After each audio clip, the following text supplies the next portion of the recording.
Assalamualaikum warahmatullahi wabarakatuh. Bismillahirrahmanirrahim. Alhamdulillahirabbil alamin wassalatu wassalamu ala asyrofil mursalin ala sayyidina Muhammadin wa ala alihi washabihi. Yang kami hormati Kepala Sekolah SMP Negeri Permau, yang kami hormati Ibu Lili sebagai guru BK dan Ibu Reni, dan juga Bapak Ibu guru yang sudah hadir pada pagi hari ini. Pertama-tama marilah kita memanjatkan rasa puja dan puji syukur atas kehadiran Allah Subhanahu wa taala, karena berkat rahmat hidayah karunia-Nya kita masih diberi nikmat sehat, nikmat sempat, sehingga kita bisa hadir di tempat yang insya Allah barokah ini dalam acara diseminasi praktik baik, yaitu pendampingan praktik baik untuk 7 jurus BK hebat. Yang kedua, selawat dan salam semoga tetap tercurah limpahkan kepada Nabi Muhammad Sallallahu Alaihi Wasallam, kepada keluarganya, kepada para sahabatnya, dan semoga kita mendapat selamat dari kiamat dan kita juga menjadi umatnya sampai hari kiamat nanti. Amin ya rabbal alamin. Baiklah Bapak Ibu yang kami hormati, untuk menghemat waktu akan kami bacakan susunan acara pada pagi hari ini. Acara yang pertama adalah pembukaan, acara yang kedua sambutan, acara yang ketiga paparan praktik baik, acara yang keempat tanya jawab, acara yang kelima doa, dan acara yang keenam penutup. Marilah kita buka acara pendampingan praktik baik 7 jurus BK hebat pada pagi hari ini dengan membaca basmalah bersama-sama. Terima kasih. Selanjutnya acara yang kedua adalah sambutan yang akan disampaikan oleh Kepala Satuan Pendidikan SMP Negeri 2 Madrasah kepada Bapak Suyono. Kami silakan. Assalamualaikum warahmatullahi wabarakatuh. Alhamdulillah. Sekalian, hormati para sekalian, pada hari ini kita bersyukur kepada Allah ada 23 yang telah mengikuti kegiatan, yaitu bagaimana mengimplementasikan jurus BK itu. Kemudian harapan saya adalah, bagi saya adalah aplikasi, tidak hanya teori itu. Selamat. Demikian dari saya. Wassalamualaikum warahmatullahi wabarakatuh. Terima kasih kami sampaikan. Selanjutnya adalah paparan praktik baik kepada Ibu Lili. Kami silakan. Assalamualaikum warahmatullahi wabarakatuh. Yang terhormat Bapak Kepala Sekolah SMP 2 Padimau, yang terhormat rekan-rekan sejawat guru-guru SMP Negeri 2 Padimau. Alhamdulillah, saya ucapkan bersyukur kepada Allah yang Maha Kuasa karena pada pagi hari ini bisa melaksanakan berbagi praktik baik, ya, implementasi OJL 3 7 jurus BK hebat. Salawat dan salam semoga tetap tercurahkan kepada Nabi junjungan kita Nabi Muhammad SAW yang selalu menuntun kita dari kegelapan menuju ke arah yang terang benderang seperti pada hari ini. Sebelum acara dimulai, ada jinglenya. Ya, monggo Bapak Ibu mungkin bisa berdiri.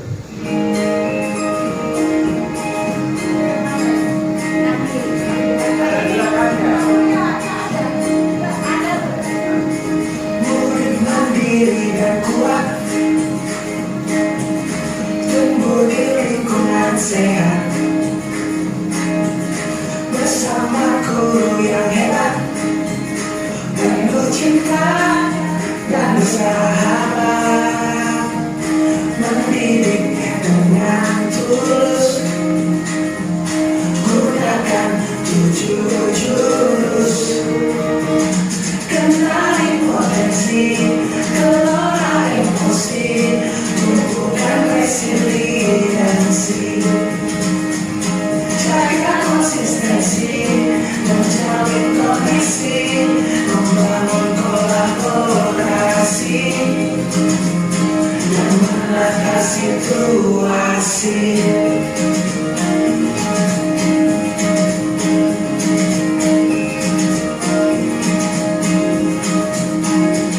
Sekolah aman dan nyaman, dan juga mengembirakan, tempat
berbagi praktik baik. Kebetulan kemarin itu tanggal terbaik dulu, Rabu 15 Oktober di kelas 7A jam 7.40 sampai selesai. Ternyata Bapak Ibu 4 jam itu habis. Ya, kenapa kendalanya? Karena penggunaan kenali potensi ini menggunakan HP, sehingga ada kendala koneksi internet seperti itu. Seperti biasa, pada saat pertama, sama juga dengan saya pada saat bimbingan layanan klasikal, ada pendahuluan, ya. Guru buka pelajaran dengan salam, terus menanyakan kabar, doa bersama, mengabsen, dan melakukan SBG. Terus pemaparan singkat tentang tentang bimbingan layanan klasikal yang disampaikan melalui PowerPoint. Itu pendahuluannya. Dan pada saat SBG, alhamdulillah anak-anak itu kayak ada motivasi atau semangat, ya. Walaupun tidak 100% ya, 99,9%. Lanjut, aktivitas. Aktivitas itu saya menggunakan Aku Pintar, karena di sini memang saya mencoba tentang gaya belajar siswa. Karena kenapa? Gaya belajar itu sangat bermanfaat sekali pada saat kita mau membuat RPP atau RPL. Ya, sehingga metode strategi yang kita buat di situ itu disesuaikan dengan gaya belajar anak, sehingga dalam pembelajaran itu bisa dimaksimalkan efektif dan efisiensi. Pertama saya buat Google Form, di mana di dalamnya itu isi Aku Pintar. Mungkin mau dicoba Bapak Ibu? Langsung di situ ada tes kepribadian, ada tes bakat minat, tinggal kita pilih sesuai dengan linknya. Karena saya kemarin orientasinya di tes gaya belajar, jadi itu linknya akupintar.id, ditulis tes gaya belajar. Itu urutannya Bapak Ibu ya. Jadi langsung urutan yang pertama saya jelaskan aja. Murid mengerjakan aplikasi Aku Pintar ID di HP masing-masing. Murid men-screenshot hasil assessment, ya. Terus hasil assessment itu ditulis di sticky note. Terus sudah saya buatkan media karton di belakang, ya. Nanti anak itu menempel sesuai dengan gaya belajar mereka. Buktinya masih ada di kelas 7A, ya. Terus yang kedua, anak itu kita kelompokkan di tahap ini, tahap refleksi, ya. Di tahap refleksi ini anak itu dikumpulkan sesuai dengan gaya belajar mereka. Di situ anak-anak diberikan pemantik atau pertanyaan-pertanyaan yang berkaitan dengan gaya belajar mereka. Jadi saya tidak buat semuanya, enggak. Jadi khusus ada gaya belajar visual, auditori, ada kinestetik. Kalau visual itu melalui gambar, melalui video dan lain-lain. Terus kalau audio itu biasanya merekam suara seperti itu, atau pakai video yang ada suaranya. Terus untuk yang kinestetik itu memang ini khusus anak yang aktif. Dia tidak pernah duduk di satu tempat, ya. Terus hanya nulis, hanya baca, dengan tidak. Tapi memang dia mempunyai kelebihan dibandingkan dengan gaya belajar yang lain seperti itu. Misalkan dia tuh suka di praktek, ya, terus suka di olahraga, terus suka langsung terjun di lapangan atau studi visual. Lanjut, ini contoh refleksinya anak-anak. Ini per kelompok dan sesuai dengan gaya belajar mereka. Bisa dibaca Bu ya, satu-satu ya. Ya.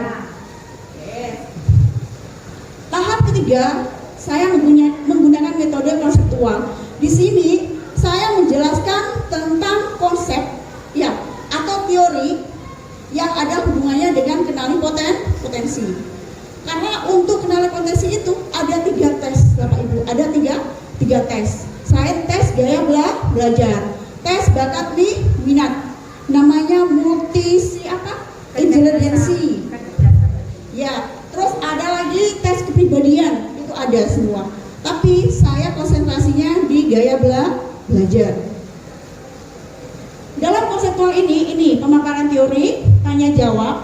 Jadi aktivitas yang tadi dikerjakan anak-anak dipresentasikan, dikaitkan dengan teori. Lanjut langsung pemaparan teori. Lanjut, ini Bu instrumennya dan itu linknya. Tahap terakhir yaitu aplikasi. Pada tahap ini semua murid itu dalam kelompok berdiskusi tentang bagaimana penerapan atau strategi belajar mereka, baik di sekolah maupun di rumah. Jadi setiap gaya belajar itu anak-anak bisa, oh saya auditori, berarti kalau saya belajar di rumah mendengarkan rekaman suara, mendengarkan radio, mendengarkan televisi dan lain sebagainya. Selanjutnya hasil dari kerja kelompok itu dibacakan atau dipresentasikan di depan sehingga ada umpan balik, ya, ada masukan, ada pertanyaan dari anak-anak. Jadi di antara anak yang tampil presentasi sama siswa yang bertanya itu ada respon. Jadi tidak pasif, hanya guru yang aktif di dalam kelas seperti itu. Ini gambar-gambar kegiatan di dalam kelas Bapak Ibu ya.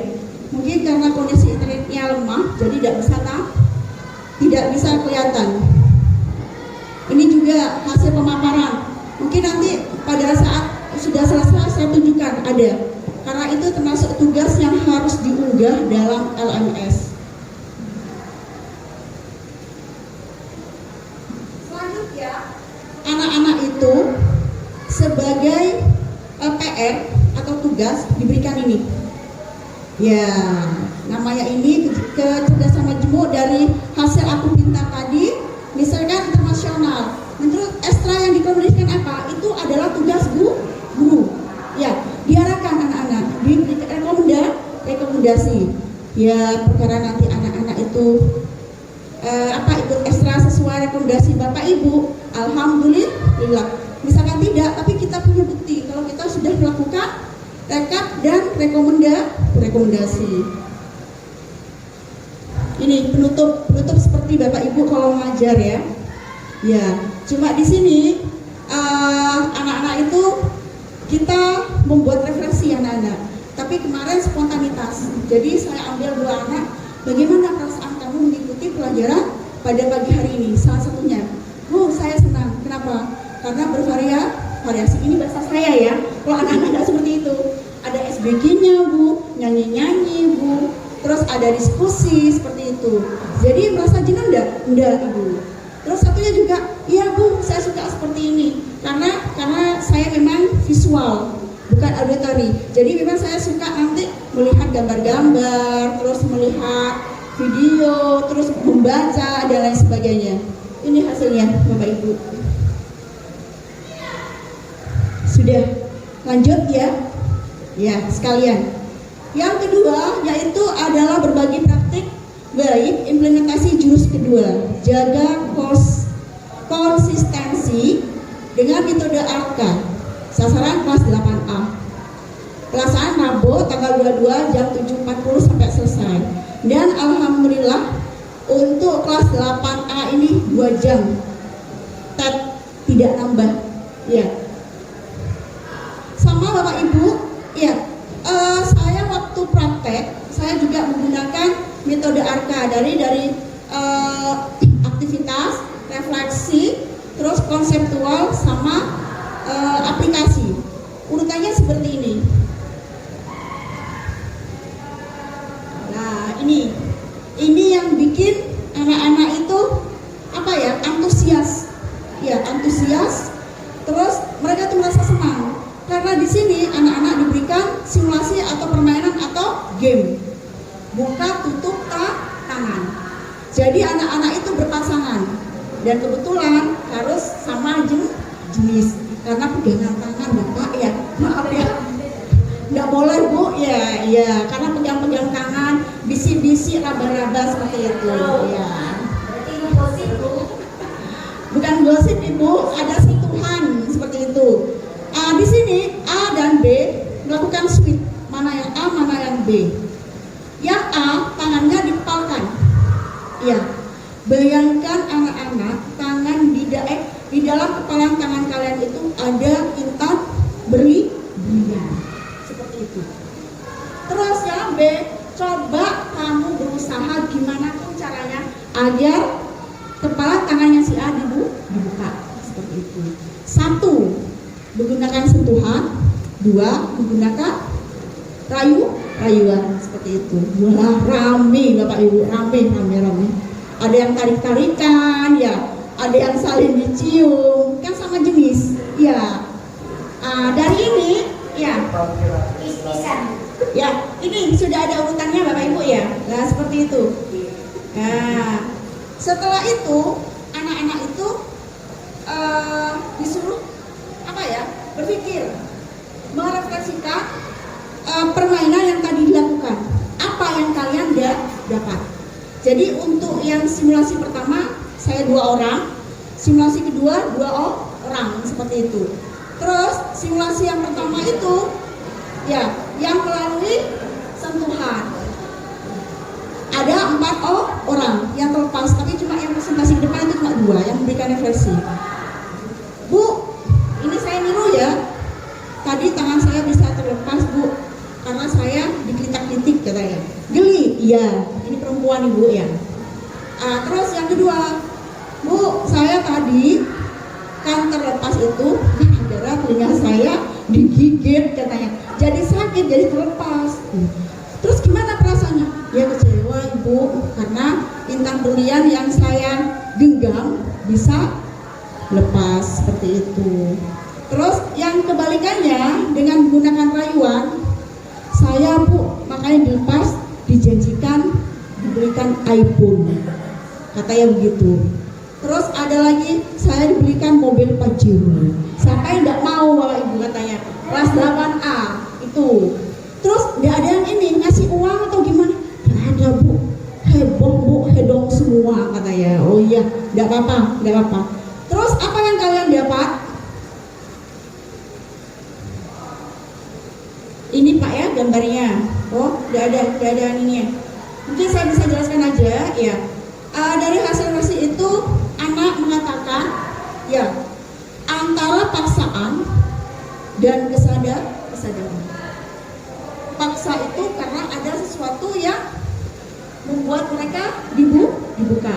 Ada ancaman, ada rayuan, ya seperti itu. Terus kesadaran itu anak-anak itu memang sadar kalau temennya itu misalkan bestie, ya teman curhat, terus dia punya selalu baik. Jadi secara sadar itu membuka. Dan di situ ada positif dan negatifnya. Di sini saya memberikan jaga konsistensi ini adalah pembiasaan positif dan negatif. Ya, ini konsepnya Ibu ya, masalah materinya setelah dijelaskan seperti ini. Lanjut, tujuan pembukaan karya positif ini, ya, dikembangkan berdasarkan nilai-nilai agama dan budaya bangsa.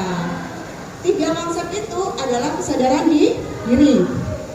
Ini kesadaran diri, bagaimana mengenali diri sebelum bertindak.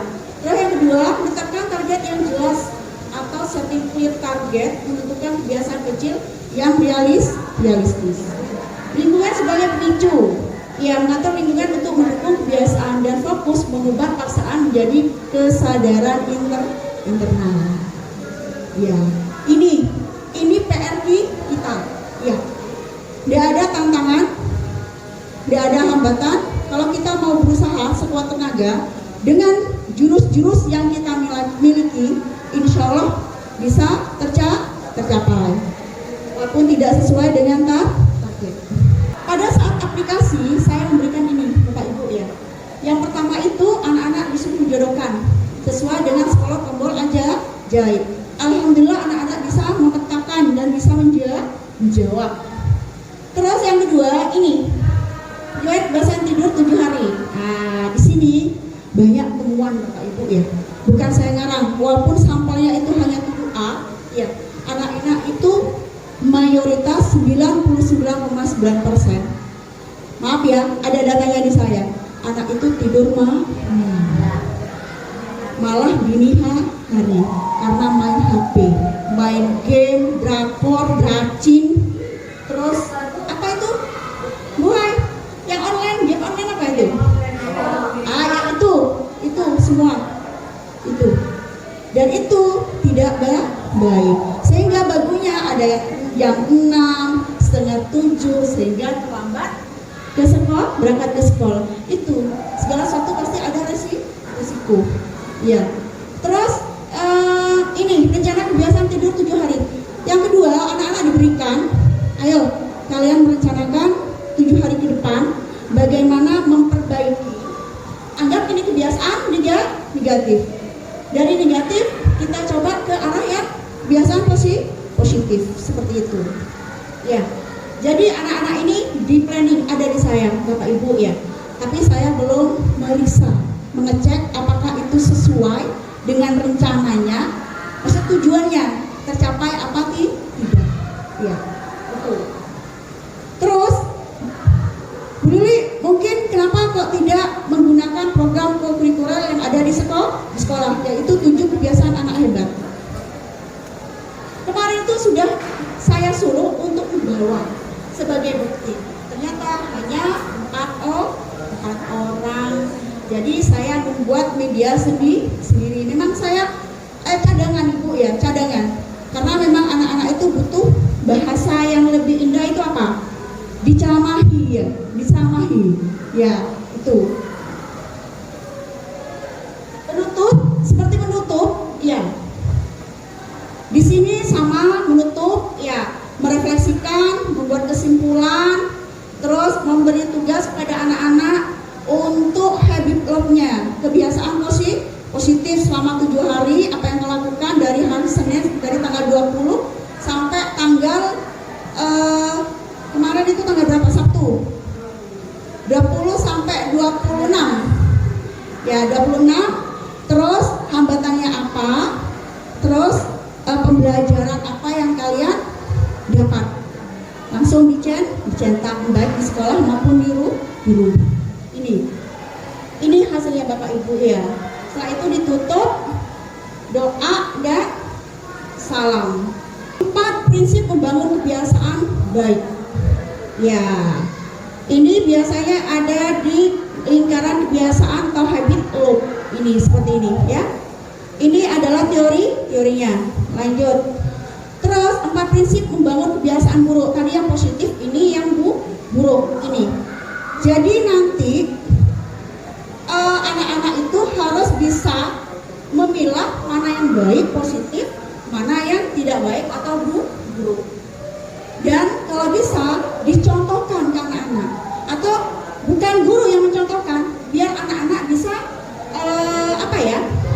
mengungkapkan kebiasaan baiknya, positifnya, dan kebiasaan buruk. Kita hanya mendampingi mereka seperti itu. Terima kasih. Sudah selesai Bapak Ibu ya. Mungkin itu saja dari saya. Terima kasih. Saya akhiri. Wassalamualaikum warahmatullahi wabarakatuh. Tepuk tangan dulu untuk Bu Lili. Terima kasih kami sampaikan kepada Ibu Lili tadi yang sudah memaparkan tentang 7 jurus BK hebat. Sebenarnya ini juga bermanfaat tidak hanya untuk BK tapi kepada kita semua guru yang berada di sekolah. Sekali lagi tepuk tangan untuk Bu Lili.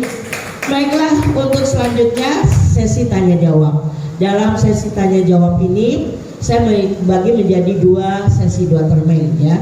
1 termen 1 sesinya ada 2 pertanyaan. Tadi kita sudah mendengarkan pemaparan dari Bu Lili yang sudah jelas.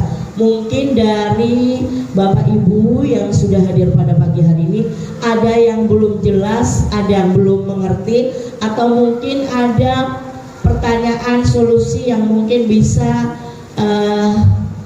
menemukan jawaban, menemukan manfaat yang baik.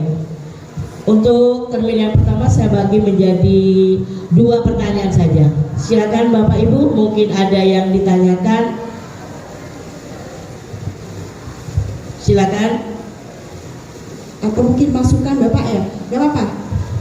Apa yang didapat? Iya, betul. Assalamualaikum warahmatullahi wabarakatuh. Mohon maaf sebelumnya bro, saya memberanikan diri berintek kolam lain. Sebenarnya teknik seperti apa yang dipaparkan oleh ibu tadi itu memang bagus, karena saya dulu bukan dulu ya, awal-awal masuk pernah memakai teknik seperti itu. Yang pertama itu pemanasan dulu, yang kedua belajar, yang ketiga permainan siapa yang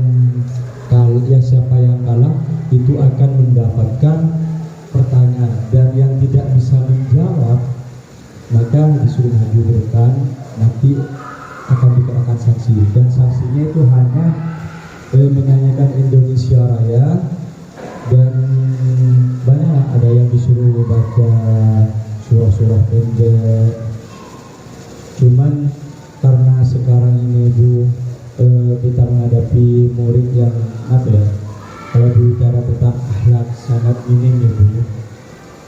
Jadi saya sering menemukan hal-hal yang gimana ya, sehingga rasa emosionalnya saya itu tumbuh, tapi tumbuhnya itu bukan dalam bentuk pas pukul apa, karena tindakan seperti itu kan tidak boleh ya. Cuman apakah cara saya ini salah Bu ketika menindak anak itu Bu, dengan cara, karena anak itu kan kesalahannya ya lumayan fatal lah. Semuanya ada 10 anak yang melakukan kesalahan. Saya kasih sanksi itu menjewer gantian Bu gitu. Jadi saya mohon pertanyaan terkait dengan sanksi yang saya berikan. Terima kasih. Wassalamualaikum warahmatullahi wabarakatuh. Terima kasih Bapak Mualim. Jadi pertanyaannya Bapak Mualim sudah jelas, apakah ketika walaupun bukan Pak Mualim yang menjewer, tapi anak-anak yang menjewer, apakah itu diperbolehkan Bu Lili? Silakan Bu Lili, mohon dijelaskan. Terima kasih. Iya. Terima kasih Bapak Mualim yang langsung Pak ya, saya jawab ya. Alhamdulillah Bapak ya, saya belajar itu sudah 2 tahap ya. Yang pertama kemarin guru penggerak ya, yang sekarang adalah Capasda. Dan di teori itu ya tidak mengajarkan sanksi secara fisik seperti itu. Tapi bagaimana sanksi itu bisa mendidik? Jadi menggunakan metode lain di situ. Ya, menggunakan reward. Ya, pernah dengar reward? Ya, dari ucapan bisa, atau dari hadiah itu juga bisa. Ya, itu yang saya pelajari di situ. Tapi kalau secara kebekaan, ya, secara kebekaan saya sangat berani sama Bapak. Sanksi itu tidak boleh secara fisik, tapi secara mendidik. Kenapa? Jujur, saya dulu waktu jadi guru juga sama. Walaupun bukan saya yang menindak atau memberikan sanksi secara fisik, menyuruh anak kayak sampean, ya sama, tapi sudah tidak menggunakan itu. Apalagi BK sekarang, ya, karena memang BK itu kembali ke tujuan awal. Makanya saya disebut Bapak, dengan adanya implementasi 7 jurus BK hebat ini, BK itu merasa apa ya? Maaf ya, merasa di atas kan. Ya. Bukan kita tidak ikhlas, ya. Bukan kita apa ya? Istilahnya ngoceh. Dulu apa yang kita lakukan sama Bu Reni, Bu Mun, Pak Sofyan tidak. Tapi itu bentuk proses pengalaman dan pembelajaran. Jadi nanti mungkin ke depannya Bapak, dan juga di kurikulum juga ada, karena saya juga baca diajari, memang sanksi itu tidak boleh secara fisik seperti itu, apapun itu alasannya, ya. Tapi menggunakan sanksi yang memang setidaknya anak itu bisa mendidik, misalkan kayak gini. Kalau anak tidak bisa hafal, ya hafalan tidak bisa hafal, ya sudah, dia suruh menghafal berulang-ulang, atau dia suruh menulis surat apa yang sudah dia hafalkan. Insya Allah Bapak, anak-anak yang visual itu cepat angkatnya, cepat hafal. Apa berapa kali gitu, 10 kali, insya Allah itu bisa. Itu kan mendidik seperti itu. Kalau di hukum nggak ada tadi, di 10 tombol aja ada manfaat atau makna, ya jangan, ya seperti itu. Terima kasih Bapak Mualim dan Bu Lili, sudah jelas Bapak ya, hukuman fisik itu tidak boleh dilakukan, tapi gunakanlah hukuman fisik yang mendidik lah. Sudah dijelaskan tadi, karena takutnya ketika menjewer ada dendam, situ ngeseponi, situ aja diburin atau keluar kelas. Terima kasih. Untuk selanjutnya pertanyaan yang kedua mungkin ada Bapak Ibu. Assalamualaikum warahmatullahi wabarakatuh. Yang saya tanyakan Bu di sini, katanya tadi setiap ada masalah tidak langsung ke BK, dikerjakan dengan guru wali kelas atau guru wali. Terus guru mapel. Seandainya guru mapel, guru wali tidak bisa menyelesaikan, terus apakah nanti kerjasamanya dengan BK? Ya, itu cuma sedikit. Langsung saja Bu Lili karena jelas pertanyaannya.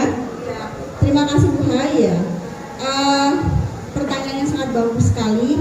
Mungkin kan saya yang tadi ya saya bilang tidak ada salahnya kalau diulang-ulang terus ya. Penanganan masalah itu ada SOP-nya Bu Hai.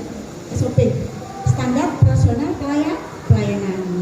Dan itu mulai dulu BK sudah menegaskan kalau penanganan masalah itu dari bawah dulu. Dari guru di dalam kelas. Misalkan tidak ada guru, ada piket, itu ditangani, dicatat di buku satu, kita harus punya seperti itu. Punya catatan seperti itu. Kalau memang cuma bukan permasalahannya ya, kesalahannya ringan, iya, mungkin langsung dikasih binaan seperti itu, teguran atau binaan.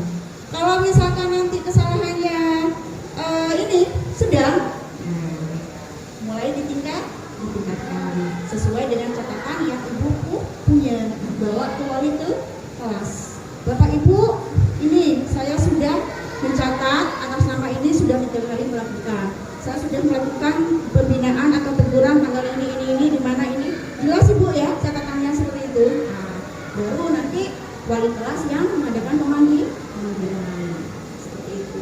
Nanti setelah itu wali kelas juga seperti itu harus punya buku saku atau mungkin sekarang ada buku wali seperti itu. Itu boleh dicatat setiap kegiatan yang menyangkut ini binaan walinya. Kalau misalkan itu sudah 3 kali, langsung naik ke BK. Apa mau diundang orang tuanya, apa mau dibina di BK, apa mau referral atau ahli tangan kasus. Beda kalau pelanggaran berat, itu langsung loncat tidak apa-apa. Ya, langsung loncat tidak apa-apa. Seperti itu. Atau misalkan kayak Bu Hai tadi, di mana di kelas tidak ada gurunya, tidak ada piketnya, terus ada temuan dari guru lain. Nah, itu yang menemukan. Itu dibina dulu. Kalau misalkan kategori sudah ringan, sedang dan berat, bawa aja langsung tidak apa. Kalau sudah mencari wali kelasnya tidak apa. Terima kasih. Sesi pertama sudah selesai. Mungkin kalau masih ada pertanyaan kembali, kami buka termin yang kedua dengan 2 pertanyaan kembali. Silakan Bu Yati. Terima kasih Ibu. Di sini mungkin ini kaitannya dengan siswa yang mempunyai kelainan ya. Karena di sini selaku guru, setiap saya masuk kelas itu yang saya jadikan satu-satunya yang saya awasi. Masalahnya begini, karena punya kelainan, jadi dia itu motivasi untuk belajar berkurang, ya. Kemudian kalau kelainannya itu menuju ke hal-hal yang positif, tidak apa-apa. Ada yang diam, punya kelainan tapi diam. Maaf ya, saya contohkan saja. Kelainannya itu karena tidak bisa membaca, tidak bisa menulis. Pasti yang terjadi dia itu akan kesana kemari. Nah, saya selaku guru sudah berusaha untuk menertibkan, tapi namanya orang ya, pasti umat istilahnya, umat. Nah, saya kadang-kadang berpikir begini Bu, seandainya pada saat kegiatan belajar mengajar, anak yang memiliki kekurangan itu kita pelain misalnya kita lainkan. Tapi bagaimana cara mengatasi dua posisi, yang satu mereka yang aktif, kemudian kami di sini ngeladeni yang kekurangan tadi. Jadi saya berpikir, nah untuk itu di situasi ini mungkin kita bisa memecahkan permasalahan ini. Jadi kesempatan ini, mari Bapak Ibu mungkin ada masukan ya, khususnya untuk saya. Walaupun sudah tua tapi ya agak gitu. Terima kasih. Assalamualaikum warahmatullahi wabarakatuh. Langsung Ibu Andri. Ya, terima kasih Bu Yati ya. Untuk permasalahan anak yang tidak bisa membaca itu dari dulu seperti itu. Tapi sekarang kita bicara masalah sekolah kita dulu. Sekolah kita itu adalah lembaga atau instansi pendidikan reguler, bukan inklusif. Jadi kalau kita memberikan pembelajaran inklusif itu salah seperti itu.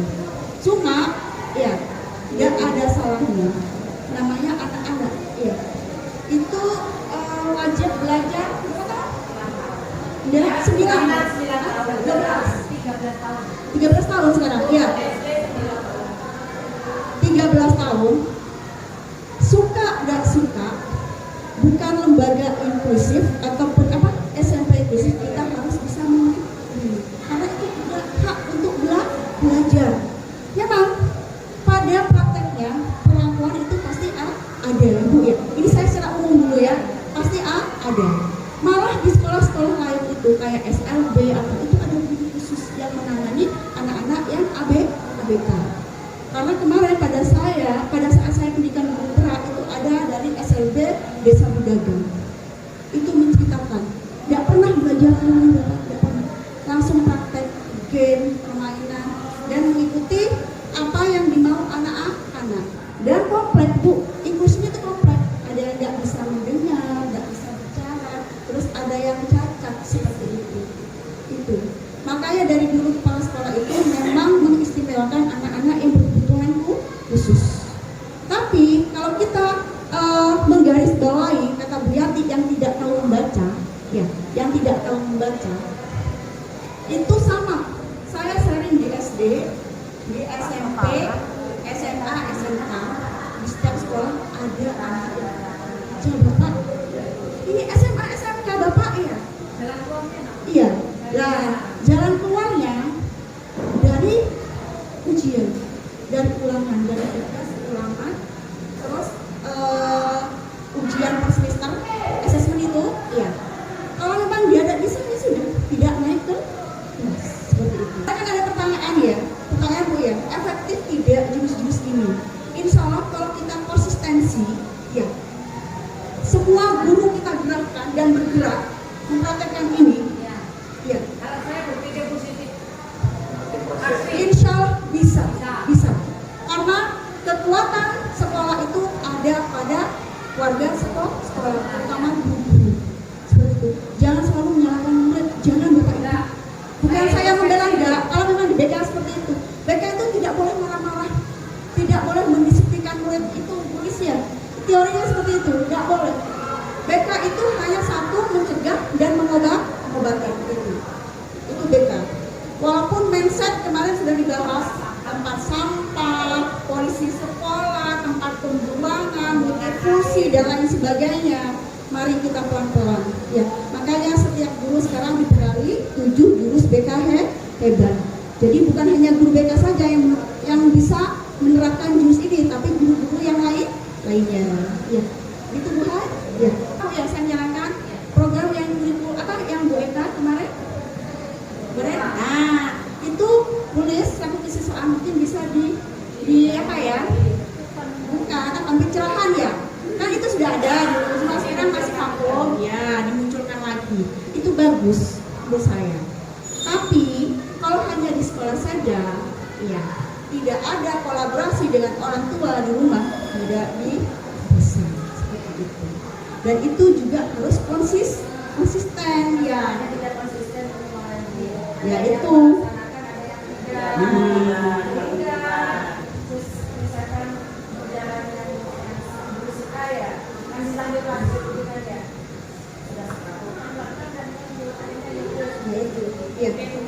berarti masalahnya teknis. Jadi dalam ya, iya sebentar Bapak ya, iya itu. Terus yang kedua, ya mungkin nanti dibantu oleh guru bahasa Indonesia, ya meluangkan waktu kosong Ibu ya, memanggil anak-anak binaannya. Kan ini sudah ada guru wali untuk memberikan tambahan apa ya, cara membaca seperti itu. Itu yang kedua, ya. Terus yang ketiga, kita kembalikan ke anaknya sendiri. Dia punya motivasi belajar apa enggak? Ya itu. Jangan dipaksa. Seperti saya katakan tadi, harus melalui kesadaran. Kalau dipaksa, satu, anak itu tidak akan masuk pada jadwalnya belajar membaca dan menulis. Yang kedua, ya anak itu selalu menghindar. Terus yang ketiga, anak itu bukan tambah disiplin, tambah malah dia apa ya, mencari perhatian agar dia selalu dihukum atau diberi sanksi. Mungkin seperti itu Bu ya. Baiklah, termin 2 sudah selesai. Jadi bisa kami simpulkan bahwa yang pertama, hukuman fisik itu tidak diperbolehkan kembali, namun hukuman yang mendidik yang boleh kita lakukan. Terus kelola emosi, tidak hanya siswa tapi kita guru, tidak hanya sebagai guru tapi kita juga sebagai orang tua harus bisa mengelola emosi dalam keadaan apapun, walaupun tidak gampang untuk melakukan. Terus yang ketiga, apabila ada permasalahan diselesaikan dimulai dari bawah terlebih dahulu, dari guru, terus ataupun juga guru wali dan juga BK. Dan untuk siswa yang tidak bisa membaca, kemarin sekolah kita sudah melakukan satu gebrakan, namun mungkin belum bisa berjalan karena kerjasama ini tidak hanya dilakukan oleh sekolah tapi juga harus kerjasama dengan orang tua. Karena kalau hanya di sekolah yang belajar tapi di rumah mereka tidak belajar, itu tidak akan menghasilkan apa-apa. Tapi kalau menurut saya, kita sudah berusaha, kita bedakan bisa nulis A sampai Z, menulis nama sendiri dan bisa ngaji. Kalau saya menurut saya sudah cukup, alhamdulillah. Terus yang ketiga, kita harus selalu kolaborasi dalam segala hal demi kemajuan, demi kedamaian sekolah kita sehingga anak didik kita benar-benar sesuai dengan visi dan misi yang sudah kita tetapkan bersama. Mungkin itu saja. Mungkin dari Bu Lili ada tambahan ataupun penutup. Saya terima kasih Bapak Ibu ya semuanya ya. Dan saya mohon jangan pernah tetap semangat ya. Semoga dengan medali 7 jurus BK hebat. Semoga ini ada pengibasan untuk semuanya yang disebutkan oleh kepala sekolah. Amin. Ya. Jadilah guru yang hebat, amanah, tatanan, dan membawa keberkahan. Saya ini, wassalamualaikum warahmatullahi wabarakatuh. Assalamualaikum warahmatullahi wabarakatuh. Teman-teman guru semuanya SMP Negeri 2 Pademangu, dengan mengikuti praktek baik dari Ibu Lili sebagai calon fasilitator daerah, kami sangat banyak sekali mendapatkan ilmu untuk mengatasi murid-murid yang ada di sekolah ini. Mudah-mudahan dengan apa yang disampaikan oleh Ibu Lili nanti bisa saya praktekkan di jam-jam mengajar saya, baik di jam mengajar maupun di luar mengajar. Terima kasih Ibu Lili ya, mudah-mudahan berkah. Amin.